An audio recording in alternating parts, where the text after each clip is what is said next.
Cako, para se të pyes, më lejo të them për një publik që nuk e di se sa po ka ndodhur, tani para pak orësh, ja ku është, e shikon këtë djalin simpatik, me këtë mjekrën, nuk duket fare si shqiptar, po ta vësh re, pra nuk ka atë, nuk ka, si quhet? Ka kafkë të gjatë, si këta holandezët ose... Bravo, pra nuk ka fare është... Monocefalik. Po që është shqiptar fatikisht, sepse është, me sa dëgjova sot, unë për të parë për e shoh në fakt, më duket se kem dhe një foto tjetër, le dje që një foto i të kam nisër unë, ndërkohë bëni skaner këtë QR coding këtu dhe merrni pjesë në emision. Bëni një login dhe merrni pjesë, bëni mesazhe. Dhe lexoj pastaj me Cakon. Ja ku është dhe kjo foto tjetër, Cako. Ky quhet Joni Keta, i flasin shkurt Jon Keta. Jon Keta u zgjoh sot, Cako, nga Spaku. Këtë po e them për informacion për një publik tani që nuk e di, se duhet kujtojmë gjithmonë që Spaku është kryefjala në Shqipëri prej vitesh tashmë, u bën shumë vite, paktën 4 vjet e fundit është kështu superstari. Është partia e tretë. Për mua është partia e parë. Ose pavarësisht se nuk është politik, por është partia e parë sepse interesi që ngjall ai institucion dhe gjërat që ndodhin atje janë, me sa duket, kanë një vëmendje shumë të madhe. Kjo për shumë arsye që base do kemi kohë të flasim, po lajmi sot është që ky djali këtu, ky zotëria këtu, që nuk e di se sa vjeç është, po më duket se e kam te kjo, jo nuk e kam moshën. Quhet pra, si ta thash emrin, po Jon Keta. Dhe në këtë foto, ky është zgjedhur sot shefi, jo, u zgjodh nga Spaku, u votua nga Spaku. Kandidat ju dërgoi emrin KLP. Pikërisht pra. Por fazën kryesore që është ky filtri i Spaku, ky e fitoi, sepse ishte në garë me Ndojin, me një tjetër. Ky është drejtuesi aktual i... Jo, ja të them se kush është ky. Ky është... Ky drejton BKN tash. Një sekond pra. Është zëvendës drejtues. Po ka dhënë dorë që ish kryetarja. Bravo, atë do thoshja. Ai da hajnaj dhe të mbaroj mandatin. Ai di, i lexove sot lajmin, e lexove lajmin sot. Po i ndjekur her pas here. Është aktualisht numri 2 i BK-s dhe pas përfundimit të mandatit. Aty në foto është me numrin 1. Ky është Flemingu. Flemingu është një zyrtar i lartë amerikan, është ndihmë sekretar shteti, pra i departamentit shtetit, që erdhi vetëm... Numri 1 i Spakut aktualisht. Po, normalisht, po, nëse do duam, po. Nëse do e shohim kështu, po, patjetër, sepse prezenca e gringove këtu është tmerrsisht e madhe. Dhe siç e shikojmë, pra, është me Flemingun. Flemingu ishte këtu vetëm para 2 javësh, mos gaboj. 2-3 javësh, nuk e më mirë tani datën, po çon si ka. Dhe ai ka takuar dhe të tjerat, e ka takuar Dumanin, ku diun se këtë tjetër. Ministrën e rendit. Por shumë interesante sepse kjo foto ka qarkulluar sot. Jo, flas për brenda drejtësisë. Brenda institucion. Tani, Joni Keta, pra si thash, mediat shqiptare njohin si Jon Keta, edhe pse nuk është shumë i njohur, Cako, sepse ti e di tani më shumë janë të njohur këta prokurorët e Spakut, nuk e kemi shumë të vrarë veshin nga emrat e këtyre të BK-s, BK-ja është Byroja Kombëtare e Hetimit, që është pjesë e Spakut apo jo, Cako? Po. Vetëm s'ka kuptuar një gjë. Kjo varet nga Spaku BK-ja apo strukturë më vete? Këtë s'ka kuptuar si... Varet nga Spaku. Si piramid është... Tre antarët që propozojnë kandidatin në KLP, që është kryetari i Spakut, Altin Dumani, është... Kraja? Është Kraja dhe i Dibra. Këta të tre, në 7 kandidat, kam propozuar emrin e këtij për në KLP. Jo, kanë qenë 7 në fillim. Po, bra. Pritani, një sekund. Prisë, këtë do të them, nëse më lejon. Të japim shpejt informacionin, sepse është lajmi i fundit dhe dua që të mos... Janë 13 kandidat. Po, pritani, a ti e kape nga fillimi fare? Po. Unë do të kam ndryshe. Pra, të bëjmë njerë kush është ky personi që fitoi sot procesin, pra fazën e parë që është fazë e Spakut. Tani do kalojnë KLP, po do ta themi atë.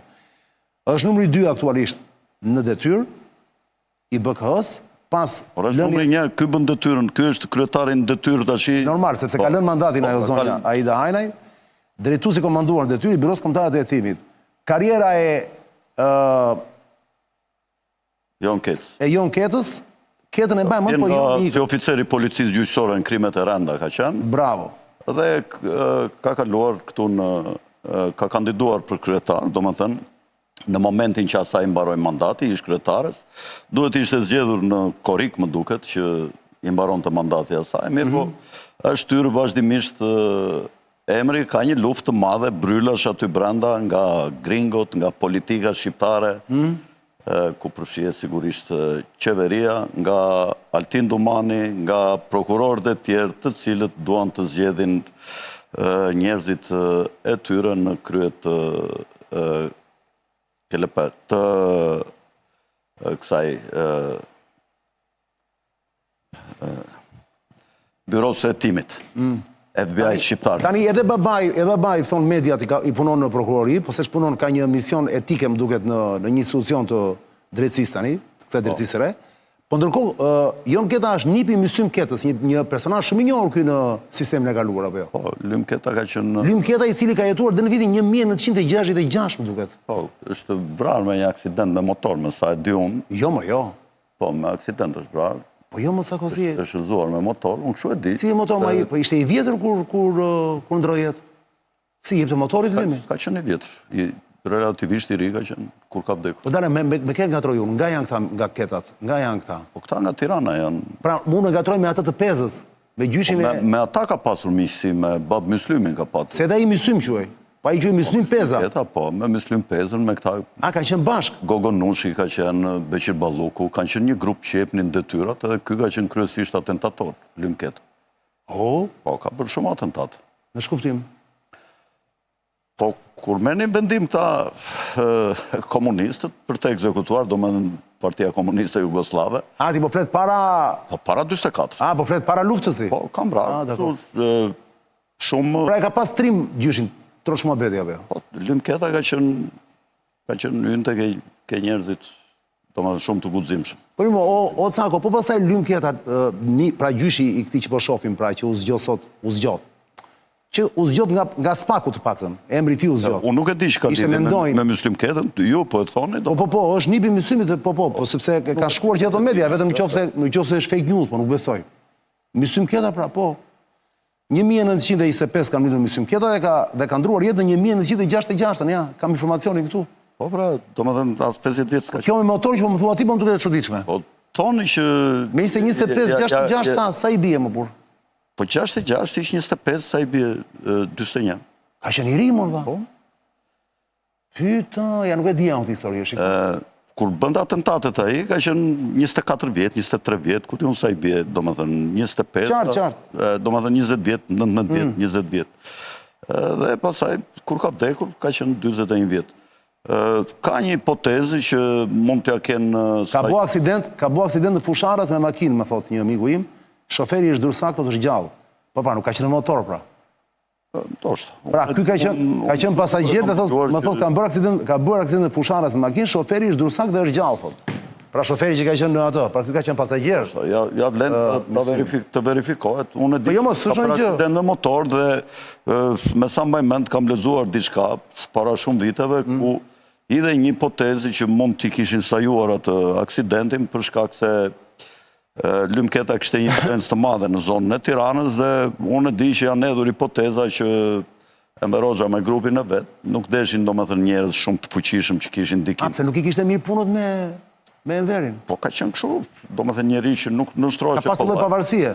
Edhe tjetra nuk ka qenë njeri i lidhur shumë me botër materiale dhe njerëzit e deshin dhe e dinin këtë fakt dhe nuk kishin për çfarë ta akuzonin. Ishte tip kështu domethënë shumë i thjeshtë dhe shumë afër me njerëzit e thjeshtë.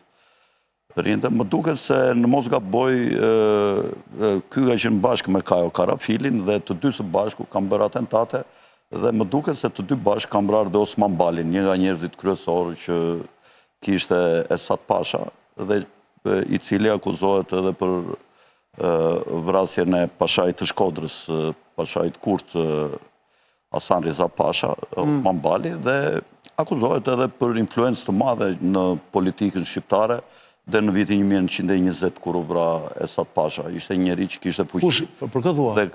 Osman Bali dhe Mysym Keta bashkë me Kajo Karafilin, do më thënë dhe me Mysym Pezën, të cilit Osman Bali thuhet që i mori një kalë në pazar, që ngriheshe me 2 këmbë, kështu ishte një kalë shumë i veçantë. Ue. Myslumi nuk deshte jashiste dhe yri dhe grindje personale. Edhe Kajoa që dhe Endri Myslumit ishin të 2 bashkë në Beograd, kanë qenë gjatë periudhës së zogut. Dhe Kajoja ishte ndiqeshe, ashtu si dhe Myslumi, ndiqeshe për çështje penale, ordinere. Për shkaq që kështu plagosje, vrasje. Edhe ikën u aratisën në Jugosllavi, dhe atje u lidhën të 2 bashkë dhe më vonë Kajoja u bë dhe Endri Myslumit. Është ai Timo Flokoja në atë filmin Shtigje lufte. Kajo Karafilit kujtohet, besoj. Edhe për Osman Balin i thot, mos kishte një shenjë këtu, se do t'ja bëjmë këtu, tha ne, tha, do më thënë. Me që më pyete kështu për Myslumin, qa mbaj mend tash? Ja, pra, dhe ndërkohë njerëzit... Mund të mos 100% i saktë në... Ndërkohë njerëzit që janë dhe shumë interaktiv në këtë emision, më thonë për shumë, më vjen një tjetër, nga një tjetër burim mediatik, që më thonë Myslim Keta, Belezhë janë botuar shkrime shumë për Myslimin, Myslim Keta dhe ne do eliminonim Enver Hoxhën. Këtë ka deklaruar, ka qenë letra e mikut në ngushtë të herojt popullit, se Myslim Keta... Ka pasur një kështu do më thënë... Shikosh thot, një sekundë, Sako. Disa ish zyrtar përfshin një oficer të lartë të ish shërbimit sekret në dokumente dhe dëshmi pas rënies regjimit deklaruan se ai ishte objektiv për likuidim, për shkak të frikës që përngjante prania e tij me pushtet dhe influencë. Pra, në një farë mënyre, Myslim Keta mund të konsiderohet sot një disident i regjimit, apo jo? Po... Edhe pse ka qenë... Shiko, edhe na Spirum për shembull, që ishtë nivel më i lartë, edhe Myslimin për shembull, ka gisht në vrasjen e tyre qeveria, edhe Mehmet Sheun. Mehmet Sheu shpall armik, kurse këta nuk u shpallën armiq, kupton, kur të vrasin mbas vdekjes nuk kanë interes të bëjnë armiq. Tani kjo është hipotezë kur të vrasin, sepse versioni zyrtar është që ka bërë aksident. Jo, po ti vetë lexove atë që ata kanë qenë në, domethënë nuk kanë pasur marrëdhënie të mirë. Është një nga gjërat që ka shkruar një gazetë o burr. Po. Edhe kështu është e vërtetë në fakt, edhe shumë zëra që kanë qenë miq të Myslumit, thonë që të këti Myslim Ketës, thonë që nuk kish marrëdhënie të mira me Enver Hoxhën. Dhe ishin 3 nga njerëzit që kishin pushtet të madh në zonën e Tiranës, që ishte Baba, ishte Beqir Balluku dhe Myslim Keta. Këtë shkrimi për shumë Myslimin e ka bërë e njëti Dashnor Kaloçi që bën këto dosjet te Gazeta Shqiptare. Po shkrimi vjetër, i kujt viti është ky më? Po çon si ka? Se Dashi, jo nuk është ai vjetër. Ka parë shumë arkiva dhe në përgjithësi shumë i saktë. Po, po. Po e pas ka bërë të madh shumë, për gjithë kuriozët po mund të lexojnë. Edhe Myslimi goxha burr simpatik po ta shohësh në foto, Cako. Myslimi? Po komisar ti zgjidhte partia. Ore Cako, më qira fjala, se e bukur tani imagjino tani zën për një moment na shefin e ky kryetari i ri i BK-s, që u zgjot nga Spaku sot dhe që pritet konfirmohet nga KLP-ja pas pak ditësh. Është ende kryetari i BK-s, është po, domethënë është duke ushtruar detyrën, por nuk është zgjedhur. Mora vesh pra. Këtë e tham. Kandidat i fortë. Sepse mund ta rrezoj KLP-ja që duhet ta bëjë këtë gjë në 2 dhjetor, që i bie pas pak ditësh apo jo Stako. Sa jemi sot? Unë di që e kanë shtyrë me 11 dhjetor dhe Jo, në 11 është zgjedhja e kreut Spakut. Me 16 më duket. Nuk e di, këto janë datat zyrtare që kemi deri tani, po nuk ka rëndësi fare kjo, plus minus 5 ditë. Thelbi është ky, që Spaku këtë e kaloi sot. Pra Dumani ka qenë vote fshete 3 vetave, Dumani, Dibrës dhe Krajës.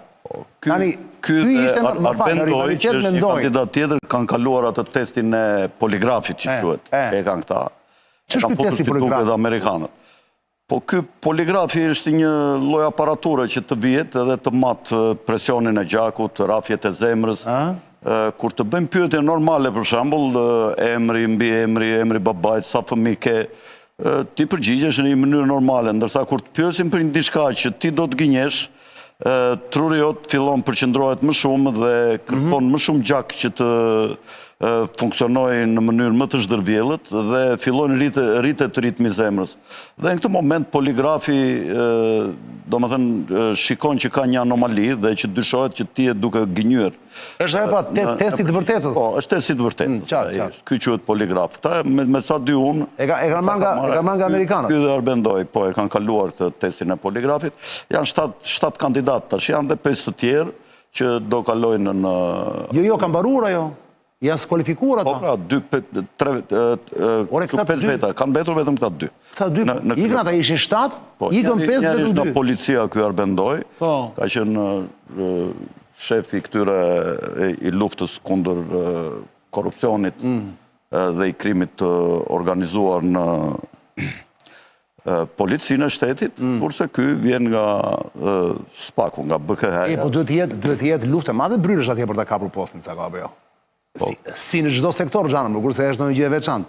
Gjithandej në çdo ndërmarrje, në çdo edhe te privati edhe te shteti duhet të ketë ambicet pa parë kur garojnë për të qenë njëshki apo jo. Po pra. Je dakord me mua? Pra është njerëzore kjo e gjitha. Luftë e madhe. Për shembull, unë di që një person që ka punuar pranë kryeministrit Rama, që ka grua në KLP, e cila nuk ishte bindur kur u zgjodh rasti Altin Dumanit, dihet që Rama loboi kundër Altin Dumanit. Altin Dumani u zgjodh nga ndërhyrja e ambasadores amerikane që ka qenë atëherë. Dhe unë e di për shembull që burrin e saj, për shkak se ajo nuk votoi për kandidatin që deshte Rama, ai është pushuar, është i personalitet në fushën e ekonomisë, dhe e pushuar nga puna vetëm për këtë fakt se nuk ju bind domethënë familja për të zgjedhur atë kandidatin tjetër që kishte domethënë ndërmend qeveria që po lobonte. Edhe hoj. Po e emri atij kandidati që kandidoi me Dumanin. E më ka qenë ky Kondili më duket. Kondili. Domethënë Rama dhe qeveria kanë qenë për Kondilin. Po kështu thonë, po. Po ndërhyrja e kësaj zonjës Kim. E ambasadores Kim. O cako. Po shoh tani ka disa jo të gjitha, sepse edhe grupi madh ne jemi këtu Republik Bananesh, domethënë ndryrin tuajt që na zgjedhin këta. Kjo s'duhet të ndodhte në fakt. Ne duhet të ishim domethënë një popull kombers me këto gjëra që vinë na futin undët tuajt, edhe shumë nga këta janë të lidhur me domethënë lobingje të tuajve ose akoma dhe më keq që mund të punojnë për ta, ose s'kan integritet të mjaftueshëm për të qenë të pavarur në punën e tyre dhe për të mbajtur presionin në mënyrë që ushtrojnë këto vendet e mëdha, atje do burr një çik me koqe të forta vëlla në krye të këtyre vendeve. Po pse më të fortë janë këta? Që kur të vi puna t'ju thon këtyre dhe jo, kupton? T'ju thon dhe jo. Domethënë për shumë çështje. Po kush ti mbroj atë thakon, nëse është kaq e thjeshtë kështu aty? Si kush ti mbroj? Po ne flasim këtu kush na mbron. Se ne nuk rrezikojmë këtu kur flasim. Çfarë themi ne apo? Plot gjëra. Asgjë them. Ato gjëra që ne s'kemi dorë jetën e askujt apo as karrierën e askujt. Po mirë, mos kemi, po fjala dhe opinioni publik bëjnë presion. Po presion taj kujt më burr, se kam besuar kur këtu. Jo, po shiko, të gjitha çështjet e korrupsionit. Bëjnë presion, shiko, bëjnë presion te personi që të gjitha çështjet korruptive që janë hapur, në fillim janë hapur në opinionin publik, pastaj kanë kaluar në ndjekje. Janë hapur nga media thua ti. Nga mediat, patjetër. Gazetarët kanë bërë një punë shumë të madhe. Po është tjetër gjë kjo mo. Ne tani po flasim për opinione apo për investigime?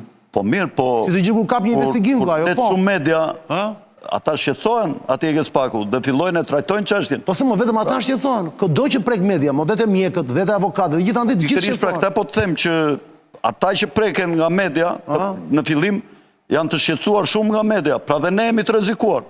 Pse vetëm ata, vetëm bythën e atyre duhet të mbrojnë tash të gjitha institucionet ndërkombëtare, edhe ne kemi presion. Tash presioni duhet mbajtur, presioni për burrat është. Kupton? Presioni duhet mbajtur, kjo luftësh.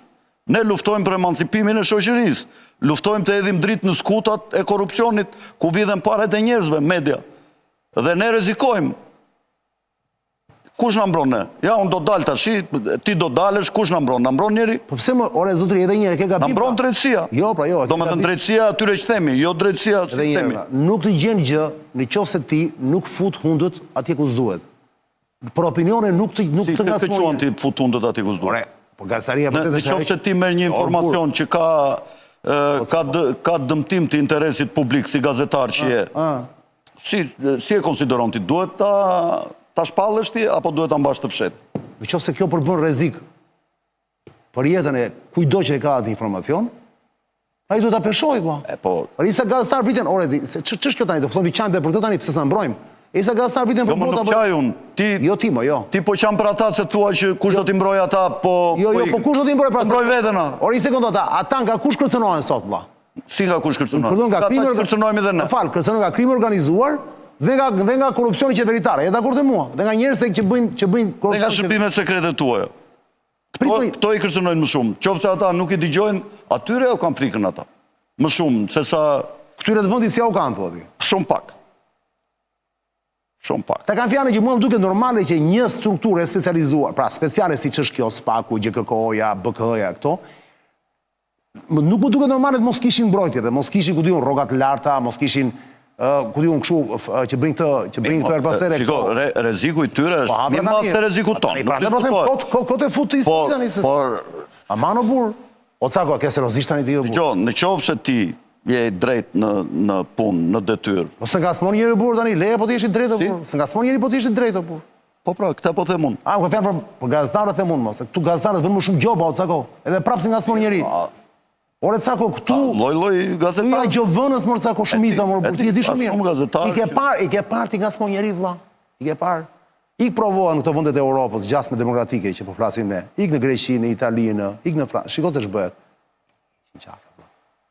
S'ka atje morali, jo po shtypi lirë ato budalliqet. Ti të vësh gjobë? Kush? Se flasin me këtu jo krim organizuar. Ç'a krim organizuar ka këtu?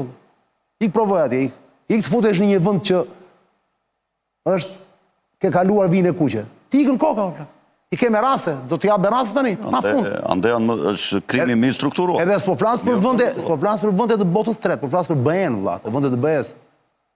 Vetëm tani para për vitesh e petë gazetare në Maltë të si hoqin qafe, atë në Maltë, që kështë e filluar një investigim ajo, kështë e vite që e bënde. E vrano, po. Bamë në Maltë, Maltë është vënd i Bashkimit Europian.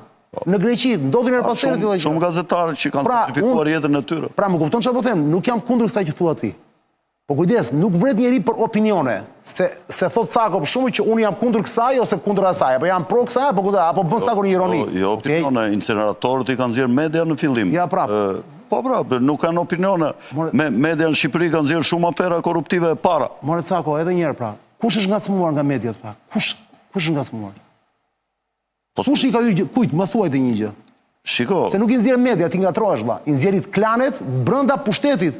Pra, inseneratorin nuk e nxori media, është Cako që është klani kundër një ministri, që nuk është vetë në atë poste, ka dhe nga këto A je dakord me mua? Është lufta brenda llojit o burr. Prandaj nuk shkojnë deri te gazetarët, se e din ata lojën. Unë po flas të raste kur gazetari nuk është palë, vlla. Po flas kur I është futur një gjëje. Po flas. Ai është rrezik. Njeh shumë ty ata në Shqipëri kështu. Po një ata mund të jesh ti për shembull. Unë. Unë se marr kur, që se ka... Po ke trajtuar sa duash. Pra më gatrohesh ti, po çon si ka. Unë nuk jam gazetar investigativ, vlla. Se me shakata thash se u trembe. Unë u tremba, pas pjert fare, më njefti mua apo jo? Ore, mirë. Jo, hajde bëjmë humor, po mos dalim nga konteksti. Je dakord me mua? Por ajo që po thoshja është kjo, pra. Kjo ndodh në raste të veçanta kur vërtet ka një rrezik. Ti tani kote e transferove nga muhabeti, unë po të thoshja, po flasim për SPAK-un, ti po thoshja pse ne kush na mbron. Ata duhen mbrojtur por tani.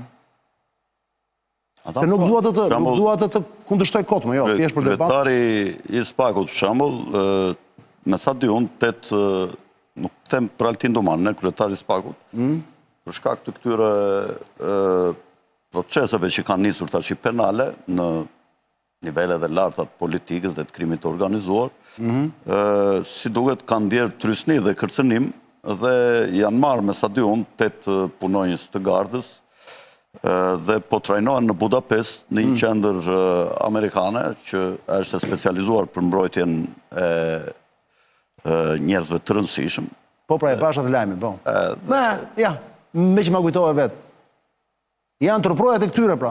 Është ngritur presionin. Që I ka marrë cia tani dhe po I trajton.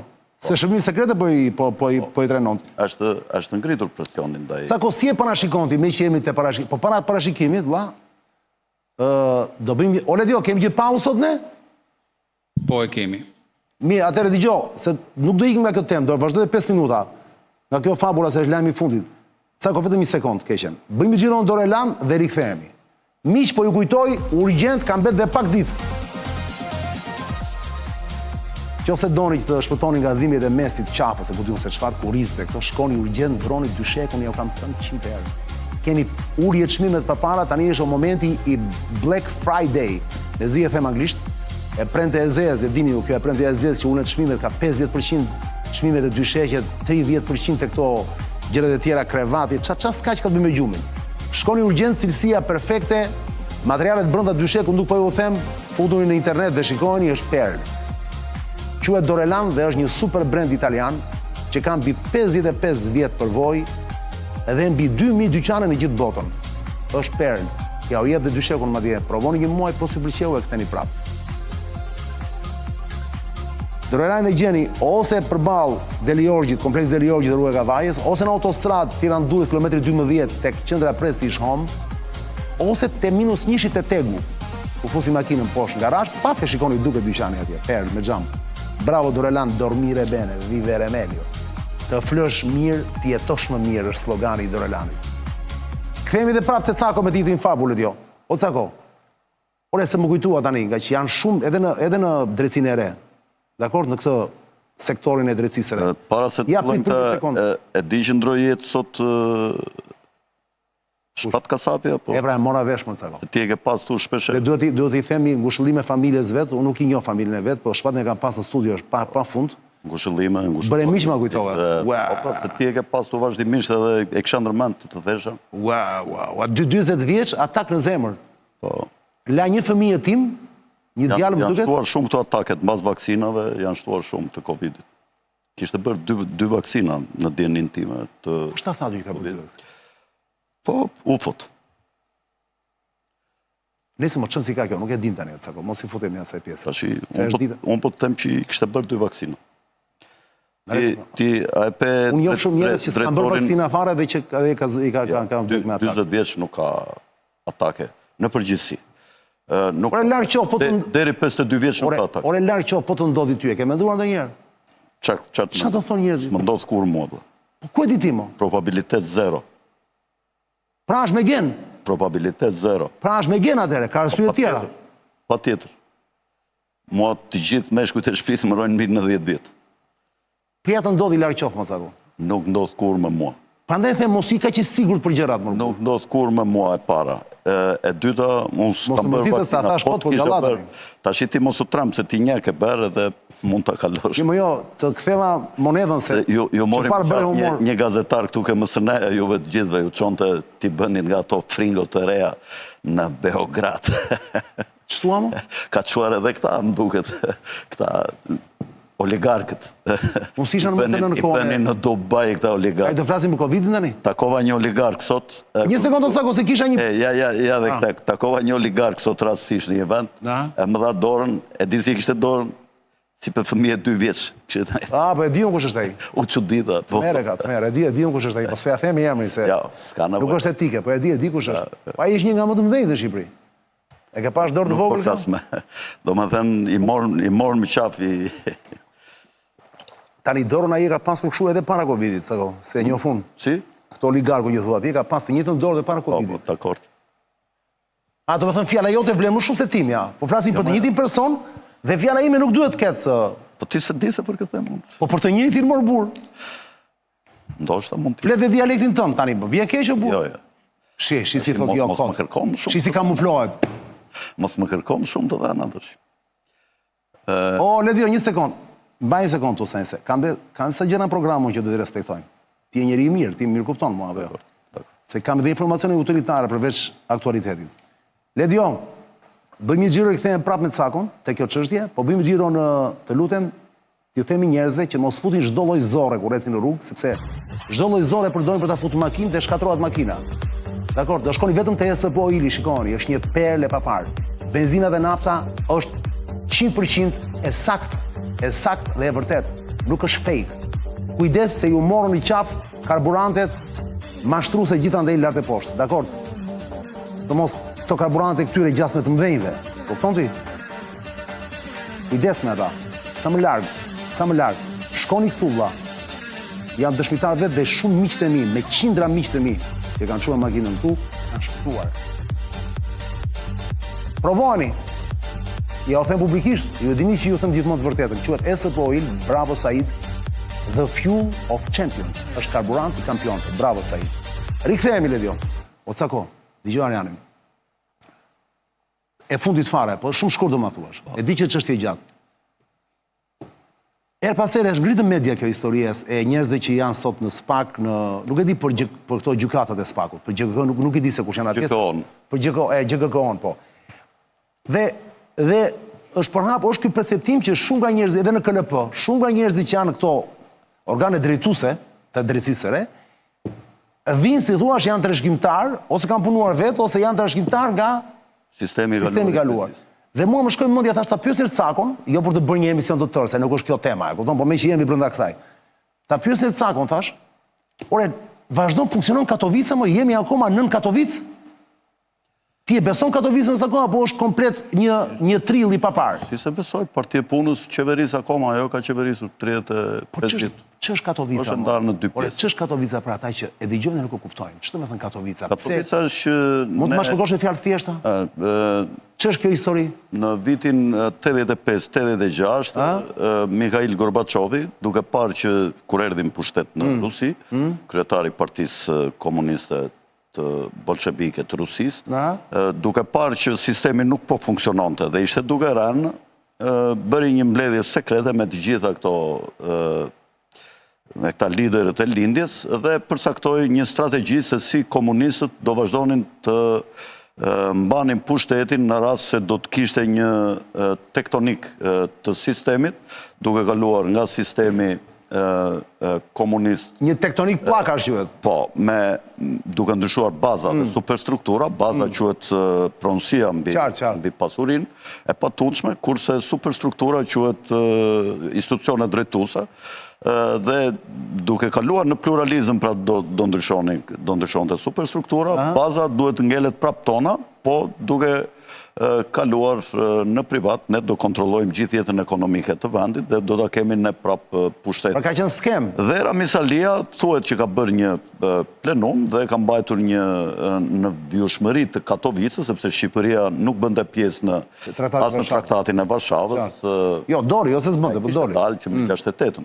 Dhe ai në atë shembull tha që ne do ta mbajmë pushtetin përsëri, këtyre ish-pronarëve do t'ju japim nga një vizë t'i përcjellim jashtë vend të punojnë për një jetë më të mirë, kurse ne do mbajmë gjithë pushtetin ekonomik këtu brenda dhe këtë do ta mbajmë nëpërmjet sistemit të drejtësisë.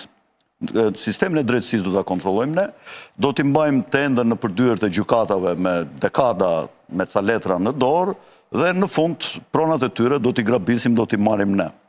Apo ndodh kjo aktualisht? Po ndodh kjo paka shumë? Ka ndodhur, pa tjetër. Jo mbase 100%, po në një mas të konsiderueshme. Po t'japëm vetëm një shembull të vogël. Ne nxirrnim fitime të mëdha, për shembull nga duani. Edhe sot, çdo fshatar, për shembull, se duani është një mall që nuk prishet. Nuk është si molla, si pjeshkat, taksia që prishet. Duani në fut aty në krevat, atje ron rioj nuk prishet me vite. Dhe ne me duanin mund të bënim tregti të madhe dhe mund të rritnim shumë të ardhurat kombëtare, GDP-n në bujqësi nga duani. Po i kalojmë të detaje. E di kush e shkatroi duanin, për shembull, ishte një zyrë që ishte e kontrabandës së duanit, që kishte në kohën e Enverit. Në kohën e Enverit. Aty ka qenë dhe kjo Vilma Nushi, ka qenë një nga Tepelena, e harrova emrin, një burr i shkurtër. Këta krijuan këto institucione dhe shkatruan gjithë industrinë e duanit për të zhvilluar kontrabandën e duanit, që domethënë duke dëmtuar kështu për shembull rend ekonominë. Pra të gjitha, ja vetëm një shembull të mora në një sektor. Në të gjitha strukturat ekonomike, këta që kishin qenë më përpara i kapën, sepse u dinin radhën, dinin si funksiononte puna, kishin dalë jashtë, flisë... Okej, sot jemi 2025. Si? Sot jemi 2025. Po. Jemi 2025. Janë gjurmët e Katovicës akoma? Po janë, pra, kjo traditë vazhdon.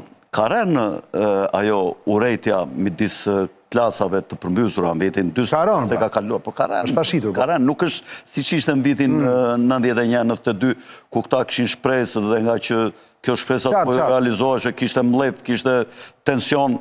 Berisha ishte një nga këta amortizatorët kryesor që mbajti këtë tensionin dhe që në fakt punoi për të situatën e sotme që të realizohej Katovica. Të dy bashkë, Nano, Berisha, Rama tash. Tani rikthehemi. Ramsi për shembull, vetë Ramsi 4 sot. Është produkti në një mënyrë direkt ose indirekt i Katovicës? Shiko, çfarë ka lindur nga macja, do gjuaj për minje, thonë një fjale. Ai atë, nga ajo lloj familje, tradite, ka dalë, por që Rama është një lojtar që e ka përsosur artin e të qëndruarit mbi ujë. Do më të shfrytëzon të gjitha dhe rrethanat e momentit, është një tip xhongleri i mirë. Kameleoni pa parë.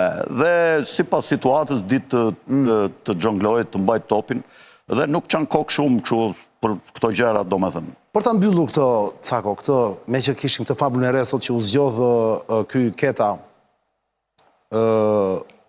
Kandidati Prapi haroj emri. Prapi haroj emri që ka shumë interesant i haroj.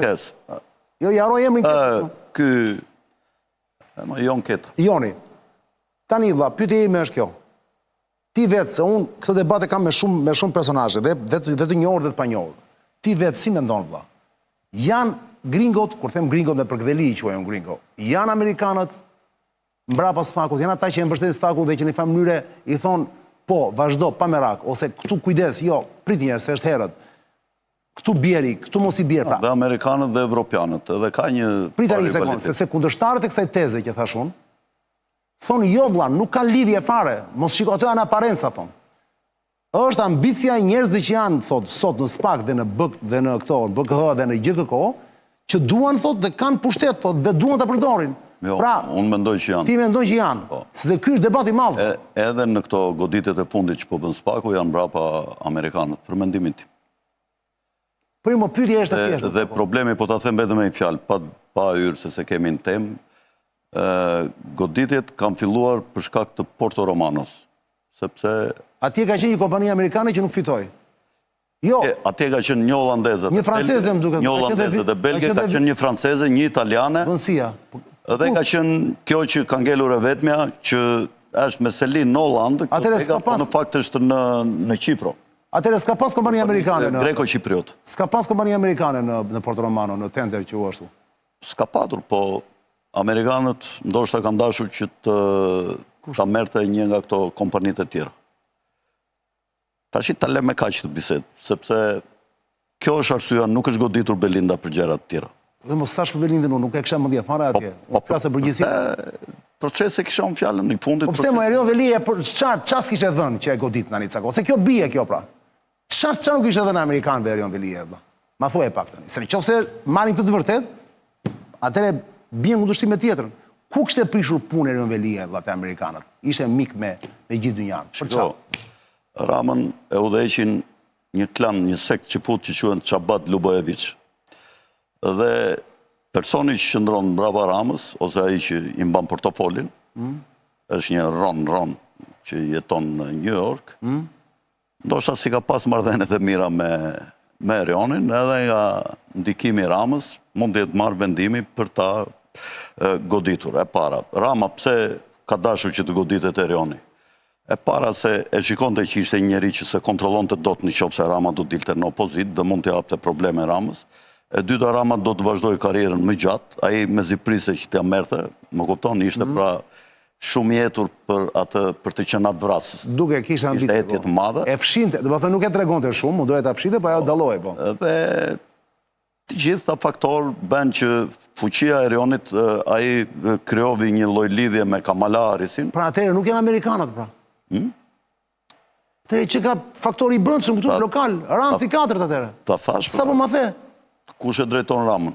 Ta thash. Ata mund të jenë të përfshirë në këtë goditje, sepse ata mund të kenë ndikuar mbi paterisën që kishte Erion Velia, që ishte Aleksandr Soros, sepse ata janë më të fortë se Aleksandr Soros dhe se Soros, Çabat Lubojević. Ç'janë këta Çabat Lubojević? Nuk kisha dëgjuar. Janë sekti më i fortë në botë, janë frankistë. Frankistët janë sabateanë, këta janë për shndrim rrënjësor të sistemeve politike, ekonomike, shoqërore, fetare të botës. Pra këta janë ata që kanë përgatitur marksizmin, që më kupton, proletar, gjitha vendeve bashkohuni, të përmbysin çdo gjë, e kupton. Pra këta janë për një, domethënë, turbulloje që të qartësohet, që të kthjellohet, që të komandojnë ata, kupton? Dhe kështu kanë vepruar vazhdimisht. Janë njerëzit më të fortë në botë, Çabat Lubojević. Bëjmë një xhiron me Cakon deri në Moskë dhe bëjmë të xhiron Moskë, Bruksel, Moskë, Paris. Plase Fabri. Bëjmë xhiro tjetër herë përpara them unë.